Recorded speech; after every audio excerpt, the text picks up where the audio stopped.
تمہاری ماں نے مجھ سے بھاری رقم وصول کی ہے اور تمہیں کیا لگتا ہے کہ میں نے بنا سوچے سمجھے تمہیں خریدا ہے؟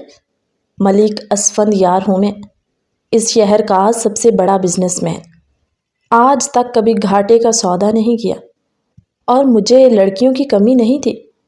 ایک سے بڑھ کر ایک خوبصورت لڑکی میری صحت سجانے کے لیے تیار تھی، مگر تمہاری ماں کو پیسوں کی ضرورت تھی، جس کے بدلے میں وہ تمہیں میرے پاس بیچ کے، اور یہ نکاح بھی بس ایک فارمیلٹی ہے، کیونکہ اسفندیار کبھی حرام کام نہیں کرتا۔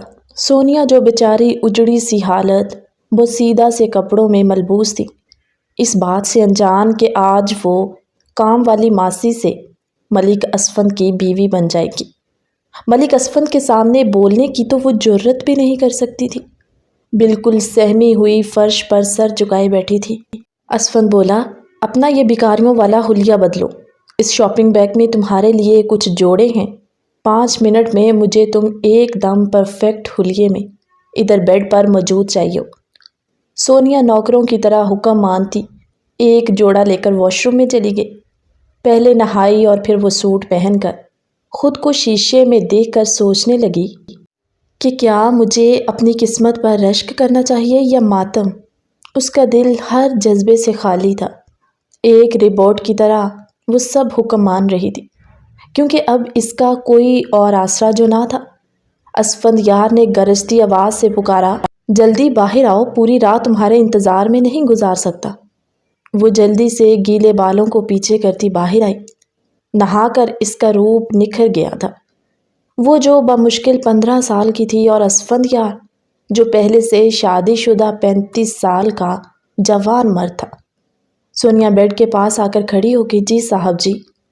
سونیا کے اس طرح بلانے پر وہ بولا، میرا نام اسفندیار ہے، تم میرا نام لے سکتی ہو۔ وہ حیرانگی سے بولی، مگر؟ اس کی بات کو ٹوکتا اسفند بولا، بیٹھو میرے پاس۔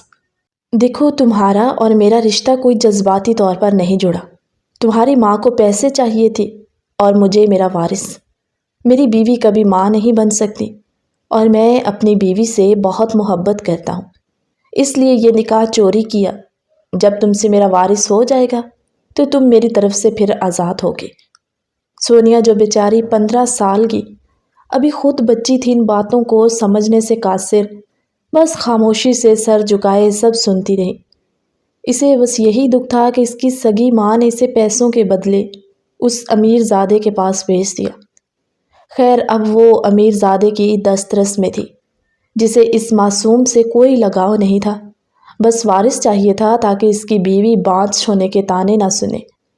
ملک اسفندیار اس ننھے سے وجود کے ساتھ کھیلنے لگا تو سونیا خود میں ہی سمٹتی جا رہی تھی۔ جب وہ پوری طرح اس پر حاوی ہوا تو سونیا کی سسکیاں اونچی ہونے لگی۔ وہ بے بسی سے اسے پیچھے کی طرف دھکیل رہی تھی، مگر اسفندیار ہوش سے بیگانہ اس کے وجود میں کھو سا گیا۔ غلام رسول جنہیں فالج کا اٹیک ہوا تو سکینہ شوہر کے لیے ہسپتال پہنچی تھی۔ بے چینی کی حالت میں ہسپتال کے بینچ پر بیٹھی شوہر اور بیٹی کے لیے دعا کر رہی تھی۔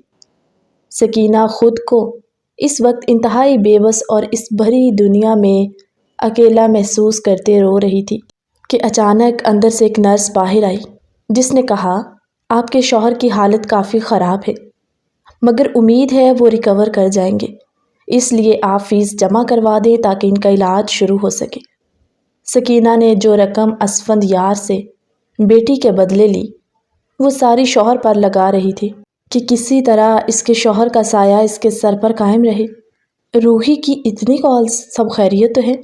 اسفند جو صبح کے 5 بجے موبائل دیکھ کر حیران ہوا کہ روحی جو ملک اسفند کی محبت اور اس کی خاندانی بیوی تھی، یقیناً وہ رات کے وقت اسفند کی غیر موجودگی پر پریشان ہو رہی ہوگی۔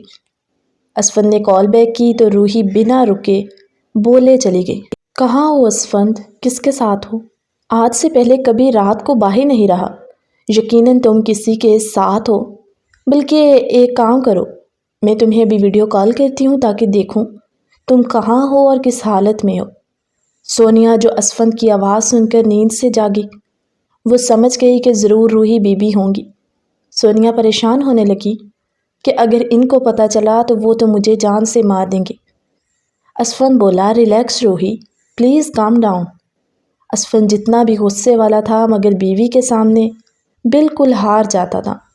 پلیز روحی رو مت، تمہیں پتہ ہے تمہاری آنکھوں کے آنسو مجھ سے برداشت نہیں ہوتے۔ اور سنو، میں اس وقت کہاں ہوں، کیا کر رہا ہوں، جب تمہیں پتہ چلے گا تو تم خوشی سے اچھل پڑو گی۔ تمہارے لیے سرپرائز ہے، صبح گھر آ کر سب بتاتا۔ یہ کہہ کر اسفند نے کال بند کر دی تو سونیا سہمے سے لہجے سے بولی، اسفند صاحب کیا روحی بھی تھی فون پر؟ تو اسفند بولا، ہاں، کیوں، تم کیوں پوچھ رہی ہو؟ جی وہ جب روحی بی کو پتہ چلے گا وہ تو ہمیں جان سے مار ڈالے گی۔ ہائے یہ غربت بھی بڑی بری چیز ہے صاحب جی، غریب اپنا آپ بھی بیچ دیں تو خوشیاں نہیں ملتی اور امیر لوگ خوشیاں خرید لیتی ہیں۔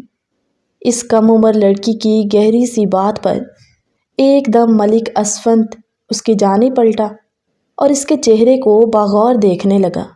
اس کے چہرے پر جگہ جگہ نشان پڑے دیکھ کر اسفند اپنا رخ بدل گیا۔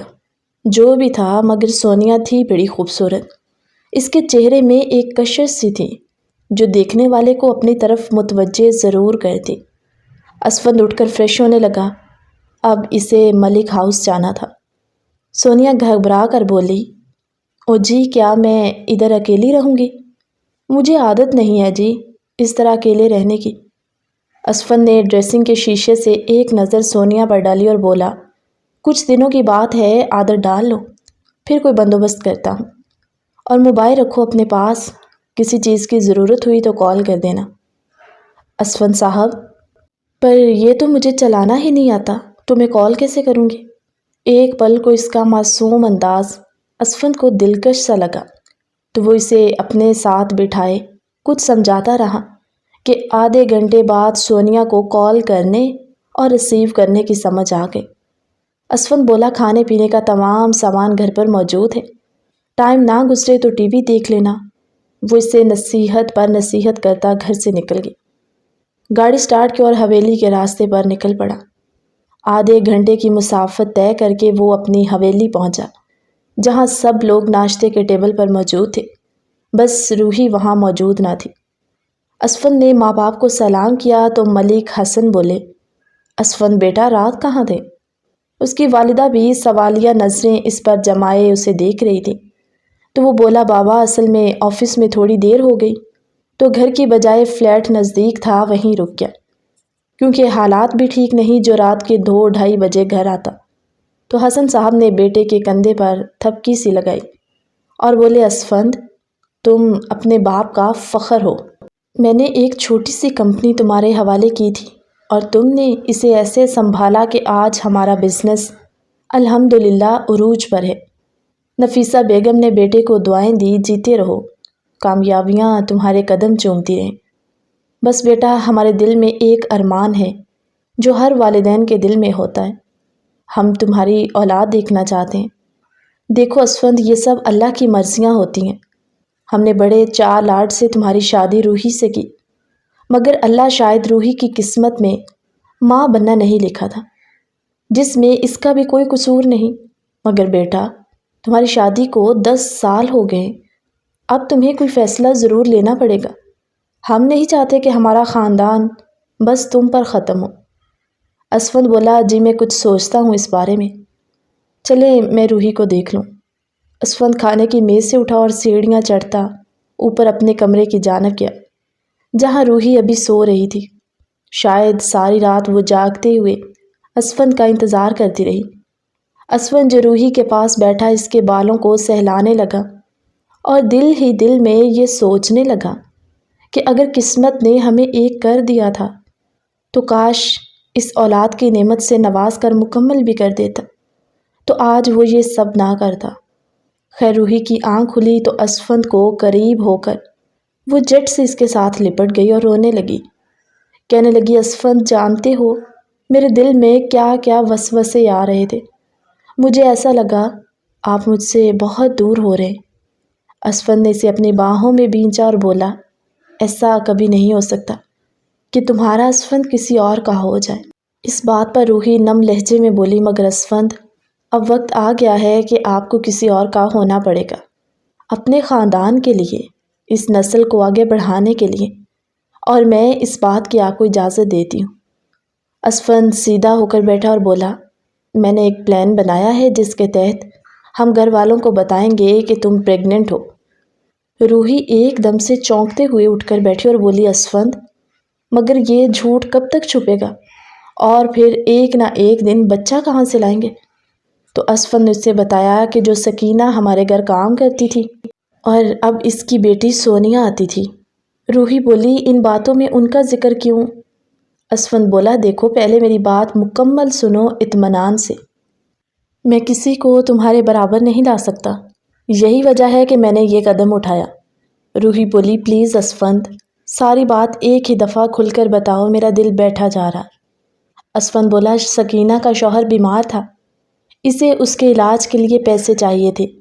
وہ میرے پاس آئی اور بولی، صاحب جی، آپ میری بیٹی سے نکاح کر لو، یہ آپ کے خاندان کا وارث پیدا کرے گی۔ بے شک بعد میں میری بیٹی کو طلاق دے دینا، اور بدلے میں مجھے آپ سے پیسے چاہیے تاکہ میں اپنے شوہر کی زندگی کو بچا سکوں۔ پہلے تو میں فوراً بنا سوچے ہی سکینہ کو جواب دے چکا تھا، مگر پھر اس نے کہا کہ دیکھو صاحب جی، اس طرح آپ کا اور روحی بیوی کا رشتہ بھی بچ جائے گا، اور آپ کا یہ راز بھی کوئی نہیں جان پائے گا۔ بچہ بھی آپ کے خاندان اور آپ کی نسل، آپ کا خون ہوگا۔ بچے کے بعد آپ سونیا کو طلاق دے دیجئے گا، اور پھر آپ اپنی زندگی میں خوش، اور ہم اپنی زندگی میں۔ سوچنے سمجھنے یا تم سے بات کرنے کا اس نے موقع ہی نہیں دیا، اور میں نے تمہاری خاطر حامی بھر دی اور سونیا سے نکاح کر لیا۔ روحی، جسے اپنے جسم سے روح نکلتی محسوس ہوئی، اور چہرے پر مسکراہٹ سجائے اسفند کو دیکھنے لگی، مگر آنسو جو روحی کی آنکھوں میں تھمنے کا نام نہیں لے رہے تھے۔ اسفند نے روحی کو مزید قریب کیا، اس کا سر اپنی گود میں رکھ کر سہلانے لگا اور بولا، روحی، آزمائش ہے، یہ جو اللہ نے چاہا تو جلد ختم ہو جائیں گی۔ روحی بولی، اسفند، مگر میں کیسے اس جھوٹ کو چھپاؤں گی؟ تو اسفند بولا، ابھی تو تم تھوڑی دیر ادھر رہو، پھر تمہیں فلیٹ میں اپنے ساتھ لے جاؤں گا، اور ڈیلیوری کے وقت ہی سب کو اطلاع کریں گے۔ اسفند نے اپنا سارا پلان روحی کو بتا دیا، مگر کون جانتا تھا کہ قسمت ان کے ساتھ کیا کرنے جا رہی ہے۔ رات کے کھانے پر وہ سب لوگ ڈائننگ ٹیبل پر موجود تھے۔ اسفند بولا، اماں صاحب، روحی کے علاج کے لیے مجھے ایک ڈاکٹر کا پتہ چلا ہے، اور سب کا کہنا ہے کہ وہ بہت قابل ڈاکٹر ہے، بانجھ پن کا علاج کرتی ہیں۔ آج تک کبھی کوئی مریض ایسا نہیں جسے اللہ نے اولاد نہ دی ہو۔ اگر آپ اجازت دیں تو کیا میں ایک بار وہاں سے علاج کروا کے دیکھ لوں؟ نفیسہ بیگم اور حسن ملک کو پر امید کر دیا۔ وہ بولے، بیٹا، ہم بھی تو یہی چاہتے ہیں، اور آج تک جس بھی ڈاکٹر، پیر، فقیر کا پتہ چلا، ہم نے اسی سے علاج کروایا۔ خیر چلو، اللہ اس بار کوئی امید دلا دے۔ اسفند بولا، اماں صاحب، روز میرے لیے مشکل ہوگی آنا جانا، اس لیے میں روحی کو اپنے ساتھ فلیٹ میں لے جاؤں گا۔ گھر آنا، آفس جانا، اور پھر روحی کو ایک ہفتہ روز ڈاکٹر کے پاس لے کے جانا میرے لیے مشکل ہوگا، تو اس لیے اگر وہ ادھر پاس ہوگی تو میرے لیے مشکل نہیں ہوگی، اور آپ سے تو میں ملنے آتا رہوں گا۔ روحی کا علاج تو اصل میں بہانہ تھا۔ خیر وہ رات یہیں پر رکا تھا، مگر کہیں نہ کہیں سے سونیا کی بھی فکر ہو رہی تھی۔ نکاح کو ایک دن ہوا تھا اور وہ اسے اکیلا چھوڑ کر خود ادھر آ گیا۔ وہ روحی کے ساتھ روم میں مووی دیکھ رہا تھا کہ سونیا کی کال آنے لگی۔ رات کے تقریباً 12 بجے کا وقت تھا۔ اسفند کا موبائل چارج پر تھا تو روحی موبائل لینے کے لیے اٹھی۔ دیکھا تو سونیا کا تھا۔ جو بھی تھا، لیکن ایک عورت کے لیے سوتن برداشت کرنا دنیا کا سب سے مشکل کام ہے۔ روحی نے ضبط کا مظاہرہ کرتے ہوئے اسفند یار سے کہا، اسفند، اس لڑکی کی کال آ رہی ہے۔ اسفند نے بنا دیکھے انجانے سے انداز میں کہا، کون لڑکی؟ وہ جو ایک پل کو سونیا کو بھولے بیٹھا تھا، کہ اب اس کی زندگی میں کوئی اور بھی ہے جس کے ساتھ وہ ایک رات گزار چکا ہے۔ روحی نے موبائل اسفند کے سامنے کیا تو تھوڑا پریشان ہوا کہ اس وقت سونیا کی کال، سب خیریت تو ہوگی، کیونکہ جب سے اسفند آیا تھا نہ سونیا نے کال کی تھی اور نہ اسفند نے اس سے کوئی رابطہ کیا تھا۔ کال ریسیو کی تو اسفند بولا، بولو، کوئی کام ہے؟ سونیا جو گھبرائی ہوئی خاموش تھی۔ پہلی بار وہ اسفند سے کال پر بات کر رہی تھی۔ اسفند پھر بولا، ہیلو سونیا، میری آواز آ رہی ہے؟ وہ کال سنتا اٹھ کر کمرے سے باہر آ گیا۔ روحی کا دل کسی سوکھے پتے کی طرح لرز رہا تھا۔ اسے اپنے ادھورے پن پر ہر وقت شرمندگی سی ہوتی۔ وہ دل ہی دل میں سوچنے لگی کہ اگر وہ اسفند کو اولاد دیتی تو سب کچھ مکمل ہوتا۔ آج اسے یوں کانٹوں پر نہ چلنا پڑتا۔ بے شک اسفند کی نیت روحی کے بارے میں ٹھیک تھی، مگر اپنے شوہر کو دوسری عورت کے سپرد کرنا بھی آسان کام نہیں ہوتا۔ اسفند بولا، سونیا کچھ بولو گی یا میں کال بند کر دوں؟ تو اسے سونیا کی سسکیاں سنائی دی۔ وہ پریشان سے لہجے میں بولا، سونیا کیا بات ہے بتاؤ؟ تو سونیا بھیگے سے لہجے میں بولی، اسفند صاحب، مجھے ایسا لگا کہ آپ مجھے خرید کر مجھ سے نکاح کر کے بھول گئے۔ مجھے اس خالی مکان سے وحشت سی ہو رہی ہے، اس لیے آپ کو فون کیا۔ معذرت چاہتی ہوں اگر آپ کو ڈسٹرب کیا تو۔ اسفند بولا، نہیں نہیں، اٹس اوکے، تم اب سو جاؤ، صبح میں اور روحی تمہارے پاس آئیں گے، اور روحی کچھ دن ادھر ہی رہے گی۔ سونیا ایک دم چونک کر بولی، مگر روحی بی تو مجھے مار ہی ڈالیں گی۔ اسفند مسکرا کر بولا، روحی سب جانتی ہے، اور میں نے تم سے کوئی محبت کی شادی نہیں کی جو روحی کو اعتراض ہوگا۔ ہمارا نکاح ایک کانٹریکٹ ہے، تم سے وارث پیدا ہوگا جسے روحی کی گود میں ڈال کر تمہیں چلتا کروں گا۔ اس سے زیادہ اپنے دل میں کوئی جذبات پیدا مت کرنا۔ اسفند نے روکھے سے لہجے سے بات کی اور کہا، اللہ حافظ، اب سو جاؤ۔ روحی جو ساری باتیں سن چکی تھی اور دل میں مطمئن سی ہو گئی کہ اسفند صرف اس کا ہے، وہ تو اس کا ادھورا پن دنیا کی نظروں میں ختم کرنا چاہتا ہے۔ اسفند کال بند کر کے کمرے میں آیا تو روحی بے ساختہ اسفند کے ساتھ لگ گئی اور روتے ہوئے کہنے لگی، اسفند، آپ نے مجھے کسی چیز کی کبھی کمی نہیں ہونے دی، مگر میں اتنی بدقسمت ہوں کہ آپ کو ان 10 سالوں میں اولاد کی خوشی نہ دے سکی۔ اسفند نے اپنے دونوں ہاتھوں میں روحی کا چہرہ لیتے ہوئے پیار سے اس کا ماتھا چوما اور بولا، اس سب میں تمہارا کیا قصور ہے روحی؟ خیر چھوڑو، انشاءاللہ بہت جلد تمہاری گود میں بچہ ہوگا۔ وہ روحی کی باہوں میں سکون کی نیند سو رہا تھا، جبکہ دوسری طرف وہ 15 سال کی سونیا، جو ابھی بچپن سے پوری طرح جوان بھی نہ ہوئی کہ اسے یہ سب جھیلنا پڑا۔ نہ ماں سے کوئی رابطہ تھا اس کا۔ وہ بستر پر لیٹی یہ سوچنے لگی کہ یہ امیر لوگ خود کو سمجھتے کیا ہے؟ کیا میں انسان نہیں ہوں؟ میرا دل، میرے جذبات کچھ نہیں؟ سونیا کی آنکھوں سے آنسو بہتے ہوئے تکیے میں جذب ہو رہے تھے کہ جانے کب اس کی آنکھ لگ گئی۔ صبح بھی اس کی آنکھ جلدی کھل گئی اور وہ کافی دیر جاگتی فجر کی اذان کا انتظار کر رہی تھی۔ اذان ہوئی تو وہ نماز پڑھنے لگی، پھر دعا مانگتے ہوئے اپنے رب سے کہنے لگی، اے میرے اللہ، میں جانتی ہوں میری ماں مجبور تھی میرے باپ کی زندگی بچانے کے لیے، مجھے یہ قربانی دینی ہوگی۔ وہ ساتھ ہی باپ کے لیے بھی دعائیں مانگ رہی تھی۔ صبح کا سورج طلوع ہوا تو روحی اپنا بیگ پیک کر رہی تھی، کیونکہ اس نے بھی اب سونیا کے ساتھ اسی فلیٹ میں رہنا تھا۔ اصل امتحان تو اب شروع ہونا تھا، ملک اسفند یار کا، سونیا کا، اور سب سے بڑھ کر روحی کا۔ اسفند یار اور روحی ناشتے کے ٹیبل پر آئے، جہاں ان کے والد ملک حسن اور نفیسہ بیگم دونوں موجود تھے۔ ناشتہ ساتھ میں کیا۔ اسفند کی ایک بہن تھی جو اس سے بڑی تھی اور شادی شدہ تھی۔ اسفند بولا، ماں جی آپ ایسا کریں، رمشا کو کچھ دن گھر بلا لیں، آپ لوگ بھی اکیلے ہیں، بچوں کے ساتھ دل لگا رہے گا، اور دعا کریں کہ اس بار اللہ ہمیں مایوس نہ کرے۔ نفیسہ بیگم اداس سے چہرے کے ساتھ آنکھوں میں آنسو لے آئیں اور روحی کو پیار کیا۔ وہ بولی، اسفند، تم میرے ایک بیٹے ہو جس سے ہماری نسل بڑھے گی، میری اور تمہارے بابا کی دعائیں ضرور رنگ لائیں گی۔ اللہ پاک تم دونوں کو مایوس نہ کرے، خیال سے رہنا اور گھر چکر لگاتے رہنا۔ روحی ساس سسر سے پیار لیتے ہوئے اسفند کے ساتھ باہر کے دروازے کی جانب بڑھی۔ وہ دونوں گاڑی میں بیٹھے جا رہے تھے۔ روحی سارے رستے خاموش اور سوچوں میں گم تھی۔ اسفند نے 1-2 بار بات بھی کی تو وہ بس ہوں ہاں میں جواب دے رہی تھی۔ ظاہر ہے کل تک کی ملازمہ آج اس کے برابر کے مرتبے پر تھی۔ وہ اس کا سامنا کیسے کرے گی اور کیسے اسے اسفند کے قریب برداشت کرے گی۔ کافی سفر طے کرنے کے بعد دونوں فلیٹ پر پہنچے۔ گاڑی کا ہارن سنا تو سونیا مین ڈور اوپن کرنے گئی اور دل ہی دل میں ڈر بھی رہی تھی۔ بلو کلر کا سوٹ پہنے وہ بالکل سادہ چہرے میں بھی بہت پیاری اور نازک سی گڑیا لگ رہی تھی۔ اسفند کے پاس تو وہ اس کی بیٹی لگتی تھی۔ ڈور اوپن کیا تو روحی سامنے تھی۔ سونیا نے کہا، سلام بی بی جی، مگر وہ بنا جواب دیے ہی بولی، ہٹو پیچھے۔ سونیا نے ایک نظر باہر دوڑائی، شاید وہ اسفند کو دیکھ رہی تھی۔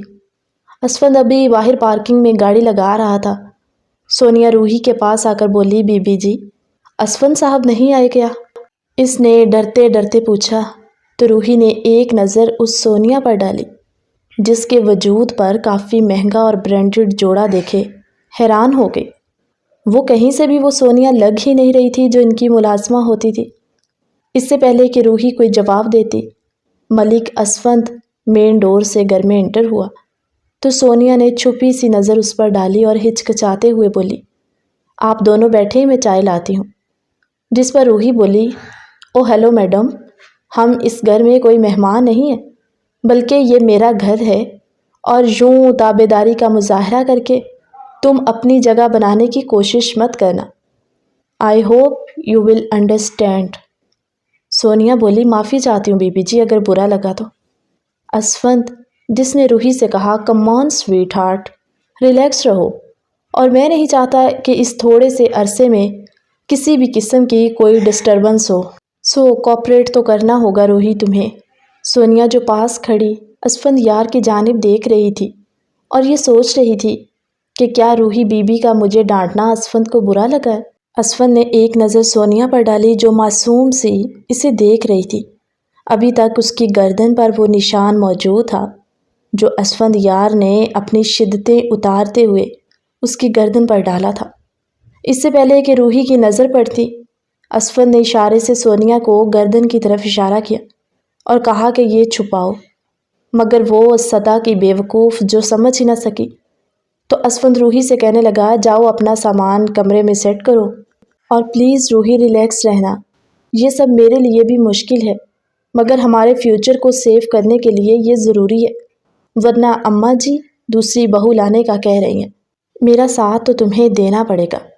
روحی اپنے کمرے میں گئی تو اسفند نے سونیا سے کہا، ایک کپ کافی میرے لیے لے کر کمرے میں جاؤ، میں آتا ہوں۔ سونیا کافی بنا کر کمرے میں گئی جہاں اسفند یار اس کا انتظار کر رہا تھا۔ روحی جو دوسرے کمرے میں اپنے کپڑے وغیرہ نکال کر الماری میں رکھ رہی تھی، وہ ڈرتی ڈرتی کافی اسفند کو پکڑا کر کمرے سے جانے لگی کہ روحی بیبی نہ دیکھ لیں۔ اسفند سونیا کے سامنے کھڑا ہو کر بولا، ملک اسفند یار ہوں میں، میرے فیصلے کو سب کو ماننا پڑتا ہے، اور تم جس مقصد کے لیے میری زندگی میں ہو اس مقصد کو حاصل کرنے کے لیے تمہارے قریب تو آنا ہی پڑے گا۔ سونیا جس کے گالوں کی لالی چھلکنے لگی وہ نظریں جھکائے کھڑی تھی کہ اسفند نے ایک جھٹکے سے اسے اپنی گود میں بھی اٹھایا۔ اسفند کے سامنے سونیا کا جسم تو ایک گڑیا جیسا تھا جس کا وزن اسے محسوس ہی نہیں ہوا۔ وہ اسے بیڈ پر لٹاتا اس پر جھکا تو وہ بولی، آپ کی کافی ٹھنڈی ہو رہی ہے۔ اسفند بولا، ابھی کچھ کرنے کا وقت نہیں ہے، اس لیے رات کو بہت اچھے سے تیار ہونا میرے لیے۔ یہ کہہ کر وہ اس کے لبوں کو چھوتا ہوا اس کے اوپر سے اٹھا، اپنی مونچھوں کو سیٹ کر رہا تھا کہ سونیا بولی، آپ مجھے اس وقت اشارے سے کیا کہہ رہے تھے؟ تو اسفند نے اسے پیچھے سے پکڑا اور لے جا کے ڈریسنگ ٹیبل کے سامنے کھڑا کر دیا اور بولا، یہ دیکھو تمہاری گردن کا نشان، اسے کہہ رہا تھا کہ دوپٹے میں چھپاؤ، اور سنو روحی کچھ کہے بھی تو تم آگے سے کوئی جواب نہیں دینا۔ سونیا نے تابعداری میں سر ہلایا تو وہ کافی کا کپ پکڑے باہر نکلا اور کافی پیتے پیتے وہ روحی سے کہنے لگا کہ میں آفس کے لیے نکل رہا ہوں، گاڑی باہر موجود ہے اگر کہیں آنا جانا ہوا تو۔ روحی نے مسکراتے ہوئے اسفند کو اللہ حافظ کہا۔ سونیا جو دور سے یہ سب حسرت سے دیکھ رہی تھی، اسفند آفس کے لیے نکلا تو روحی نے سونیا کو کہا کہ جاؤ ایک کپ کافی لاؤ۔ وہ سونیا جو اب روحی کی کام والی نہیں بلکہ اس کی سوتن تھی، مگر وہ بنا کوئی جواب دیے کچن میں گئی اور کافی کا کپ بنا کر باہر روحی کو دینے گئی۔ روحی نے اشارے سے کہا کہ ٹیبل پر رکھ دو، اور خود روحی بغور سونیا کو دیکھ رہی تھی۔ سونیا جیسے ہی کپ رکھنے کے لیے جھکی تو دوپٹہ اس کی گردن سے سرک گیا۔ اس کی گردن پر اسفند کی شدت بری مہر دے کر روحی تڑپ سی گئی اور اٹھ کر سونیا کو بازو سے جھنجھوڑ کر قریب کر کے کہنے لگی، تم 2 ٹکے کی ملازمہ ہو، اس سے بڑھ کر تمہاری کوئی اوقات نہیں، سمجھی؟ اور ضرورت سے زیادہ اسفند کے قریب مت آنا۔ اس کی بیوی روحی اسفند زندہ ہے، اس کا خیال رکھنے کو۔ روحی زہر آلود لہجے میں سونیا کو دھکا دے چکی تھی کہ وہ سامنے ٹیبل سے ٹکرائی اور اس کے ماتھے سے خون نکلنے لگا۔ وہ بیچاری کراہ کے رہ گئی کہ آخر اس کا جرم کیا ہے جس کی اسے سزا مل رہی۔ روحی ایک پل کو گھبرا گئی کہ اسفند کو کیا کہے گی، پھر فوراً چالاکی سے اس کو ڈراتے ہوئے بولی، اگر اس بات کی بھنک اسفند کو لگی تو اس سے بھی برا حال کروں گی تمہارا۔ سونیا ماتھے پر دوپٹہ رکھے روتی ہوئی کمرے میں گئی اور شیشے کے سامنے اپنا خون آلود چہرہ دیکھ کر وہ معصوم سی بچوں کی طرح رونے لگی۔ ادھر روحی جو فون پر مصروف تھی اپنی کسی دوست کے ساتھ کہہ رہی تھی، دیکھو الشبہ، میں اس بانجھ پن سے تنگ آ گئی ہوں، اگر کسی ڈاکٹر کا پتہ ہے تو بتاؤ، پیسوں کی پرواہ مت کرنا مگر مجھے اولاد چاہیے۔ الشبہ نے اسے حوصلہ دیتے ہوئے کہا کہ میری ایک دوست UK سے ڈاکٹر بن کے آئی ہے اور اب تک اس کے ریویوز بہت اچھے ہیں۔ تم ایک کام کرو، ابھی آ جاؤ میری طرف، ہم دونوں ساتھ میں چلتی ہیں۔ الشبہ کی بات پر ایک بار پھر روحی کے دل میں امید کی کرن جاگی، مگر وہ اس بار اسفند کو بنا بتائے اپنا علاج کروانے لگی۔ روحی جو تیار ہو کر نکلی اور جاتے ہوئے بڑا اترا کر سونیا کو بولی کہ میں ادھر دوست کی طرف جا رہی ہوں، تم مین ڈور لاک کر لینا۔ سونیا جس کے ماتھے سے خون بہہ رہا تھا، روحی کو ذرا احساس نہ ہوا اور وہ چلی گئی۔ آج سونیا اپنے ماں باپ کو یاد کر کے بہت روئی۔ خود سے وہ اپنی پٹی نہ کر سکی، بس اپنے دوپٹے کو وہ ماتھے پر لپیٹ کر لیٹی تھی کہ وہ اچانک سو گئی۔ وقت کا اسے احساس تک نہ ہوا کہ شام کے 4 بج گئے ہیں اور روحی ابھی تک واپس نہیں آئی تھی۔ باہر بیل بجی تو وہ ہڑبڑا کر اٹھی۔ شام کے 4 بج رہے تھے۔ وہ حیران سی ہوئی اور سوچا کہ روحی ہوگی۔ جیسے ہی اس نے بے دھیانی میں ڈور اوپن کیا تو سامنے اسفند یار تھا۔ سونیا گھبرا سی گئی اور دوپٹے سے اپنا زخم چھپانے لگی۔ زخم تھا بھی سامنے ماتھے پر اور خون بھی لگا ہوا نظر آ رہا تھا۔ ایک پل کو اسفند رکا اور سونیا کو کہنے لگا، یہ کیا ہوا؟ وہ جسے کوئی بہانہ ہی نہ سوچ رہا تھا۔ وہ اسفند جی، وہ بتاؤ گی کیا ہوا؟ کہیں روحی نے تو نہیں تمہیں؟ آدھی بات ابھی اسفند کے منہ میں تھی کہ وہ سونیا جو اسفند کے سینے تک مشکل سے آتی تھی زور سے اس کے ساتھ لگ گئی اور بولی، آپ روحی بی بی سے مت پوچھیے گا ورنہ وہ مجھے اور ماریں گی۔ اسفند کا دل اس بار زور سے دھڑکا تھا۔ وہ جیسا بھی تھا مگر ظلم کرنے کا خواہاں نہیں تھا۔ وہ سونیا کو دونوں کندھوں سے پکڑتا اپنے سامنے کرتا ہوا بولا، کیا مطلب روحی نے؟ کیا کوئی جھگڑا ہوا تھا؟ تو وہ معصوم سی بولی، جب بی بی جی کو کافی دینے گئی تو میری گردن سے دوپٹہ سرک گیا اور اس نشان پر ان کی نظر پڑ گئی، جس پر وہ غصے سے لال ہوئیں اور مجھے زور سے دھکا دیا۔ میرا سر ٹیبل کے کونے سے ٹکرایا۔ اسفند اونچی آواز میں روحی کو پکارنے لگا تو سونیا نے بتایا کہ بی بی جی گھر پر نہیں ہے۔ کیا مطلب گھر پر نہیں؟ تو کہاں ہے؟ شاید وہ کسی الشبہ دوست کا ذکر کر رہی تھی، انہی کی طرف گئی ہیں۔ اسفند بولا، اچھا چلو چھوڑو، تم ادھر آؤ۔ وہ فرسٹ ایڈ باکس لے کر صوفے پہ بیٹھا جہاں سونیا اس کے سامنے بیٹھی تھی۔ اسفند اس کا زخم صاف کر کے بینڈیج کرنے لگا۔ سونیا کہنے لگی، اسفند جی، آپ میرا اتنا خیال مت رکھیے کہ کہیں مجھے آپ سے محبت نہ ہو جائے اور پھر جب آپ مجھے چھوڑ دو گے تو مجھ سے رہا نہ جائے گا۔ وہ نظریں جھکائے بھیگے سے لہجے سے بولتی۔ ایک بار ملک اسفند کا دل دھڑکا گئی تھی۔ یہ کہہ کر اداس سے لہجے میں وہ اٹھی اور بولی، آپ فریش ہو جائیں، میں چائے لاتی ہوں۔ وہ اٹھ کر جانے لگی کہ اسفند نے اس کا ہاتھ پکڑا اور اسے اپنی گود میں بٹھا لیا۔ کچھ دیر وہ سونیا کے چہرے کو دیکھتا رہا، اپنے ہاتھوں کی انگلیاں اس کی کمر پر پھیرتا، اس کی آنکھوں میں خماری سی چھانے لگی۔ ایک جھٹکے میں ہی اس نے سونیا کو صوفے پر لٹایا اور خود اس کے گلاب جیسے ہونٹوں کا رس پینے لگا۔ سونیا کی سسکیاں اسفندیار کے جذباتوں میں لگی آگ کو اور ہوا دے رہی تھی۔ وہ اس کے لبوں کو چھوڑے بنا اپنی شرٹ کے بٹن کھولتا ساری شرٹ اتار چکا تھا۔ آہستہ آہستہ وہ ایک ایک کر کے سونیا کو بے لباس کرتا گیا۔ جیسے ہی اسفند نے سونیا کے ساتھ۔ اس کہانی کا پارٹ 2 ہماری اگلی ویڈیو میں۔ تب تک کے لیے اللہ حافظ۔